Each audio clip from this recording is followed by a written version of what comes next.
Buenas tardes, Carmen, bienvenida a Vespertinas. Buenas tardes, chicas, un gusto. Bueno, primero que nada, esto de qué configura el delito de peligro cambia en tu proyecto de ley. Es así, ¿verdad? ¿Qué tipo de Sí, acciones nos hacen cometer este delito de peligro según tu proyecto de ley? bien. Bien, primero me gustaría aclarar que sigue siendo un delito de peligro, porque si nosotros lo condicionáramos a la causación de un daño, llegaríamos tarde. El Estado, el derecho llegaría tarde. Entonces, como tantos otros delitos del Código Penal, sigue siendo un delito de peligro que anticipa la respuesta del Estado. Lo que no es más es un delito abierto, que era la objeción que nosotros mismos en la Comisión de Constitución teníamos el año pasado y por eso nos opusimos a él, que también fue señalada por catedráticos de Derecho Penal y que también fue el motivo por el cual Cabildo Abierto no acompañó aquella redacción y propuso otra redacción que a su vez a nosotros no nos conformaba porque nos parecía que tampoco era una herramienta útil. Entonces, ¿qué hace esta nueva redacción? El 224 del Código Penal no lo toca, queda incólume, y agrega no un bis, sino un ter, se llama así, porque bis ya existe, que es un delito que se configura nada más que durante una emergencia sanitaria motivada por una pandemia o epidemia. Y está hecho a medida de esta situación del COVID, porque describe determinadas conductas, básicamente 5. Una de ellas, la violación de una cuarentena indicada por un médico, o del tiempo que hay que esperar, que también es de cuarentena, mientras sale el resultado del hisopado. La organización de fiestas o espectáculos o eventos, pero que no cumplan con el protocolo. La organización de fiestas en general, pero no todos los eventos configurarán el delito. Por ejemplo, una marcha al aire libre que guarde la distancia y los elementos de protección facial no va a estar tipificada. El ingreso al transporte público, la permanencia, pero además negándose a colocarse los dispositivos de protección facial. Entonces ahí está calificada esa acción, no es nada más que el ingreso y permanencia, sino que además supone que se le advirtió a la persona, póngase el dispositivo, no lo quiso hacer, quiere permanecer, bueno, tampoco es que va a salir esposada. El objetivo de este proyecto es que sea disuasorio, porque además, como alternativa a la prisión, que en todos casos es excarcelable el delito, se establece la posibilidad de una multa. Otra conducta que lo tipificaría, el ingreso y permanencia con negativa a retirarse en un lugar cerrado de acceso al público, comercios. También a los dueños o responsables de, por ejemplo, restaurantes, que no guarden el aforo establecido por los protocolos. Entonces, la garantía es mucho más garantista porque uno ya sabe de antemano cuáles son las conductas que tipifican el delito. Tiene una acotación temporal, es nada más que durante la emergencia sanitaria provocada por la pandemia. Ahora, pero sí sigue siendo un delito de peligro. ¿Sí? senadora, perdón que le interrumpa, me quedé pensando ¿No? con justo este último punto que hablaba de los establecimientos, por ejemplo, de un restaurante o lo que sea que no cumpla con los protocolos y demás. Ya hay previstas sanciones, digamos, para ese tipo de incumplimiento de protocolos. ¿Realmente es necesario agregar una nueva ley para esto? A todos nos remite lo que pasó, por ejemplo, este fin de semana con el Día de la Madre en el restaurante de Carrasco, en donde se veía esa cantidad de gente almorzando sin respetar ningún tipo de protocolo. Pero Bien, si ya existen, ¿por qué hacer otra ley? perfecto. Perfecto. Los intendentes de distintos departamentos nos venían reclamando que si bien existen herramientas, no siempre son fáciles de aplicar, requieren que se cause un daño, necesitaban alguna herramienta más fuerte. Además, habría que prever que también se van a abrir las fronteras, ojalá en un tiempo más o menos próximo, si la situación lo amerita. Entonces hay que tener alguna medida precautoria. Específicamente lo que tú me preguntabas de los restaurantes fue algo que agregó el senador Landini, porque yo no lo había contemplado, yo había hablado en genérico de la organización de fiestas, espectáculos públicos o eventos que no cumplieran, y eso sí, no, el tema de las fiestas a lo que estaba contemplado en el ordenamiento jurídico uruguayo hoy era una multa por violación de la ley que prohíbe las aglomeraciones, la que aprobamos en diciembre y luego en marzo, pero no había una sanción penal. Se reclama esta sanción penal. Sí, yo entiendo los cuestionamientos, puede haber de distinto tipo, porque todo tiene sus pros y sus incluso contras. Incluso el presidente hay una máxima, simplemente termino esto. Sí. Hay una máxima que dice a tiempos de emergencia, derecho de emergencia. Sí. Y por eso es que está acotado a la pandemia. Pero puede ser una objeción válida la que tú planteas respecto a los restaurantes y quizás ya está contemplado. Esto es un pre-borrador. Está en manos, está siendo considerado. Discúlpame que... No, que lo que estaba acotando es que incluso el presidente se manifestó, sí, por lo pronto, cuestionador, ¿no?, de este proyecto. Sí. Más sí, allá, no respecto a dijo, tuvo una visión al anterior. No, pero dijo, tuvo una visión legislación, crítica a la legislación. A la legislación con este tipo de cosas, digamos. Exactamente. O sea sí, porque era un delito abierto. Sí, pero por ejemplo, yendo a otra cuestión, recién Sofía hablaba del tema de los restaurantes, ¿no? Eso es por un lado. Por otro lado, uno de los delitos de peligro es no hacer cuarentena para esperar el hisopado, ¿no? Entonces ahí vamos a lo personal, a la conducta personal. Pero sí, tus empleadores, por ejemplo, no te contemplan eso. Si vos tenés que salir igualos o lo que sea que suceda, digamos, una situación, yo me pregunto también si en este tema de las conductas personales, por ejemplo, tú decís, siempre va a ser excarcelable, pero siempre va a ser excarcelable siempre y cuando no tengamos antecedentes, ¿no? Porque si tenemos antecedentes, puede terminar siendo una pena con penitenciaría, digamos. Entonces, me pregunto también eso, ¿cuál es el límite?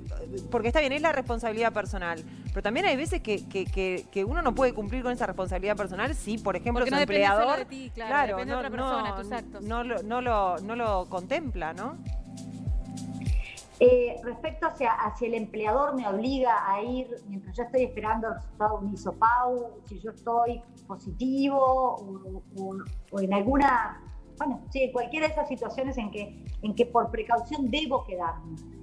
Ahí el que está incumpliendo con la normativa es el empleador. Ayer estuvo el Ministerio de Transporte con todo su equipo, el ministro Mieres, el subsecretario, asesores, y recalcaban que se habían hecho, yo para los números, me olvidé el número, pero era un número enorme de inspecciones y que se había constatado irregularidades por incumplimiento de los protocolos COVID y se había sancionado a las empresas. Entonces, al trabajador. Claro, pero Carmen, el tema... Al que su empleador lo obliga a ir, primero no le tiene que hacer caso porque esa orden que está recibiendo... Claro, pero hay una relación, digamos, de poder que es difícil también. O sea, en algunas situaciones no es equitativa. En algunas situaciones uno se puede plantear y decir, no, mirá, esto no, o hacer la denuncia en el ministerio. Amparado, en otras situaciones amparado, no estás tan amparado. Yo lo voy a poner como en una cosa que no tiene nada que ver, ¿no? Pero es lo mismo que, pongámoslo en un delito que sea un delito que nosotros podamos pensar que es un delito, ¿no? Uno... no está disparando el arma uno, le están disparando el arma por uno, digamos. Claro. Entonces ahí, por más que le disparen el arma por uno, o sea, alguien le agarra la mano, ¿no? Por un tercero, digamos. En realidad vos, sin tener poder de definir algo, o sea, porque tú decís, sí, el otro está cometiendo una falta. Sí, bueno, pero igual el que la voy a llevar soy yo la falta. No, y es relativo eso de Carmen, de pronto de no hacerle caso, como tú decís. No es muy fácil eso de no hacerle caso cuando alguien toma una decisión. Perfecto. Sí, la última parte, no, parece que me voy de tema, no me voy de tema. La última parte del artículo establece la obligación para las autoridades de hacer campañas de difusión. En esa campaña de difusión se podría agregar esto de, todos los trabajadores que están en cuarentena o están aguardando un hisopado, tienen derecho a permanecer con los subsidios correspondientes. Además, esto también se aclaró mucho ayer en la comparecencia del ministro Mieres, a permanecer. En el fondo yo equiparo esa acción ilegítima del empleador que requiriera, contrariando la normativa y arriesgando la salud, no solo del trabajador, de todos sus compañeros, de toda la sociedad, yo la comparo con cualquier otra situación de transgresión, de violación de las normas hasta laborales, que amerita una denuncia en el Ministerio de Trabajo y quizás una situación equiparable al despido, con todas las sanciones, indemnización por despido, etcétera, equiparable a otras situaciones en que el empleador exigiera algo que fuera ilegítimo. Nuestra Constitución tiene un artículo en sede de derecho laboral que en ese sentido, bueno, quizás hay que darlo a conocer y por eso la campaña de difusión sería tan importante. Dice que la ley ha de reconocer a todo aquel que se hallare en una relación de trabajo o servicio como obrero o empleado la independencia de su conciencia moral y cívica. Esto lo que garantiza es el derecho del trabajador a negarse a una actividad que le es exigida por considerar que en este caso sería más que una objeción de conciencia, sino una objeción de legalidad, porque lo que le está requiriendo el empleador es algo que es ilegítimo. Entonces, conozco perfectamente que en derecho laboral la presunción siempre tiene que ser en favor del trabajador, justamente porque se parte de la constatación de que hay una desigualdad fruto de la dependencia que tiene el trabajador de su salario y estar sometido a jerarquía. Entonces, pero que sepan los empleadores que van a ser ellos pasibles de sanción si exigen algo ilegítimo. Y el ejemplo que ponían de alguien que me pone un revólver y me hace disparar, bueno, ese es de los ejemplos típicos que se enseñan en los cursos de derecho penal. Ahí el responsable es quien tuvo la intención de hacerlo, no la carne de cañón, la persona que no puso su voluntad y quizás sí le queda la huella. Lo que pasa que... Entonces, Carmen, sí, ¿sabés qué pasa? Pues ya tenemos que ir cerrando, pero a veces pasa, y llevándola al plano bien estrictamente de lo cotidiano, que a veces el jefe puede llegar a pagar esa multa, digamos, por haber hecho algo así, pero en definitiva termina dejando sin trabajo al empleador, al empleado que se ampara en la ley, pero el empleado por miedo a veces no lo hace porque en definitiva siempre termina siendo de los más perjudicados, ¿viste? Entonces hay como miedo también de la población. Por un lado hay una ley que te ampara, pero por otro lado vos decís, bueno, pero activo o no activo, la denuncia, lo hago, no lo hago, hay como mucho miedo en eso, y más en un marco pandémico como este, donde imagínate que quedarte sin trabajo debe ser de las peores cosas que te pueden pasar, ¿no? Hoy. No, por supuesto.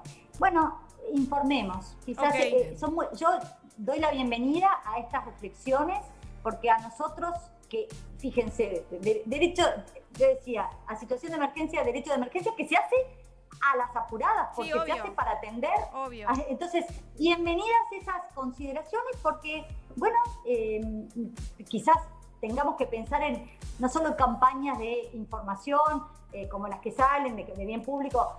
Ustedes trabajadores tienen el derecho a quedarse, a permanecer en su aislamiento mientras entiendo que la patología siempre existe. Entiendo, han de proveerse remedios para que esas situaciones de abuso no se extiendan. Y bueno, y recojo el guante de esta inquietud para plantearlo, tomarlo como un insumo para ver, bueno, cómo se puede, manteniendo la intención de evitar, porque esto tiene una intención disuasoria, ¿verdad? Sí, que no hagan, no cometan eso, porque la idea no es mandar gente presa, la idea es que no se produzca el riesgo, ¿no? Senadora... Pero bueno, quizás sea necesaria mucha información. Senadora Carmen Aciaín, muchísimas gracias por estos minutos en Vespertinas. No, gracias a ustedes. Que tenga buena tarde. Bueno, nos quedó, Sigue polémico este. Sí, no, está en desarrollo además. Sí. Está sí. en desarrollo y ella lo aclaró. Yo sigo pensando lo mismo que hablamos de los perros, que hoy vamos a hablar de los perros también y de las razas potencialmente peligrosas y de prohibir razas y eso. Sigo pensando que la norma con la norma de prohibición no adelanta. Y más habiendo otras herramientas que ya podrían, digamos, bien utilizadas. Ya están activas. Ya están activas. Existen. Es esa cuestión que tenemos en Uruguay de hacer leyes, cuando en realidad ya las herramientas están y están mal usadas a veces. Claro, totalmente.